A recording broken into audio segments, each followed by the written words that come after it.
सदस्यज्यू,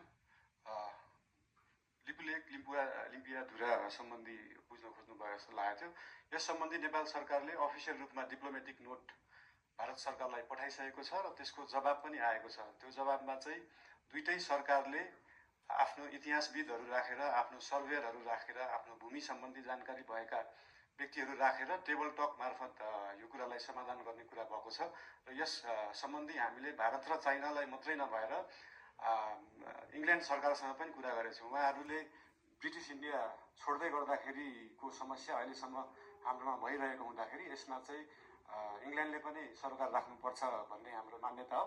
यो सबै कुराहरू टेबल टक डिप्लोमेटिक हिसाबले भएर समाधान हुने जानकारी गराउन चाहन्छु। तर लिस्ट डेभलप कन्ट्रीबाट डेभलपिङ कन्ट्रीमा जाने अथवा डेभलपिङ कन्ट्रीबाट डेभलप कन्ट्रीमा जानेमा हाम्रै छिमेकी राष्ट्र चीन, चाइना चाहिँ अस्ति भर्खरै डेभलपिङबाट डेभलपमा गएको थियो, जबकि त्यो डेभलपमेन्टको पराकाष्ठा नागिसकेको देश हो त्यो। यो कुराहरू चाहिँ एकदमै स्ट्राटेजिक रूपमा सरकारले सोच्नुपर्छ जस्तो लाग्छ। अहिले नै हामीले एलडिसीबाट ग्रेजुएट हुँदै गर्दाखेरि हाम्रो ट्रेडका कुराहरू, हामीले निर्यात गर्ने विषय वस्तुहरूमा चाहिँ लाग्ने करहरू अहिले छुट पाइन्छ। हामी चाहिँ निर्यातमुखी हुनुपर्छ। देशमा उत्पादन भएको चिजहरू चाहिँ विभिन्न राष्ट्रहरूमा हामीले एक्सपोर्ट गर्न पाऊँ भन्ने हिसाबले 2 वर्षलाई त्यसलाई तारेका हौँ। त्यसलाई अहिले आत्मविश्वास बढाउने भन्दा पनि देशलाई पैसा चाहिएको छ, पैसा बढाउनेतिर ध्यान गएको छ हाम्रो।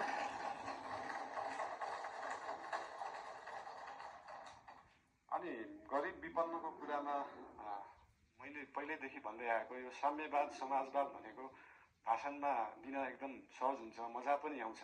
तर साँच्चीकै साम्यवाद, साँच्चीकै समाजवाद गर्ने भने हाम्रो काठमाडौँ महानगरपालिकामा मेयर हुँदाखेरिको म उदाहरण दिन चाहन्छु। हामीले विपन्नलाई जुन प्राइभेट स्कुलमा 10% स्कलरसिप दिनुपर्छ, त्यसलाई इक्जाम लिएरै एकदमै मजाले लागू गरेका थियौँ। त्यहाँ चाहिँ विपन्नले एकदमै महँगा कलेजहरूमा पढ्न पाए। साँच्चीकै समाजवाद भने त्यो हो। र विभिन्न महँगा अस्पतालहरूमा पनि हाम्रो ऐन कानुन संविधान बमोजिम नै 10% बेड चाहिँ विपन्नलाई दिनुपर्छ भन्ने व्यवस्था थियो। त्यसको लागि हामीले वेबसाइट नै बनाएर प्राइभेट हस्पिटलहरूमा सर्जरीसम्म विपन्नलाई गराउने व्यवस्था गराएको थियौँ। त्यही हो समाजवाद, साम्यवाद भनेर। 10% विपन्नलाई दिनुपर्ने कुराहरू, शिक्षा र स्वास्थ्यको कुराहरू हामी देशैभरि लागू गर्न खोज्दैछौँ। यसको लागि विभिन्न जिल्लाहरूमा, विभिन्न स्थानीय निकायहरूमा यसको लागि हामी सहकार्य गर्दै जानेछौँ। संविधानमा लेख्न त लेखियो फ्री शिक्षा, फ्री स्वास्थ्य, तर सरकारको बजेट त्यो छ कि छैन भन्ने कुरा सोचिएन। त्यही भएर अहिलेको लागि हामीले सबैलाई नभएर विपन्न वर्गलाई, कम्तीमा विपन्न वर्गलाई चाहिँ फ्री शिक्षा, फ्री स्वास्थ्य दिनमा हाम्रो नेपाल सरकार र हाम्रो राष्ट्रिय स्वतन्त्र पार्टी त्यसमा चाहिँ एकदमै लागेको छ। धन्यवाद।